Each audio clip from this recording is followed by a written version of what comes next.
This is the TheraIce. Basically, this is a super cold sleeve.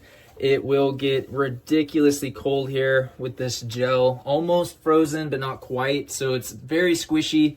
You could put this around your arm, elbow. Obviously, you can move it up to your shoulder. For myself, I actually have an injury that I got from in my early 20s in my knee. So I actually put this on my knee as a way to reduce the swelling and reduce that inflammation a little bit as well. So it does fully compress just slightly, but it is stretchy enough to where you can easily get it on and off.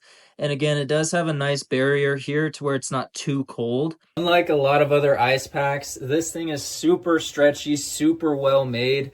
It's not gonna fall apart on you or anything like that. And it gets colder, in my opinion, much faster than trying to freeze like a solid ice pack or something like that. It also fits really well, and it's also not too harsh on the skin either, to the point where it's not going to be uncomfortable whenever you wear it. It's still very comfortable, and whenever I wear it around my knee, I'm able to actually still walk around while wearing this, and it stays cold for about 30 minutes or so. So we've had this for about 6 months at this point, and it has replaced the other ice packs that I've used.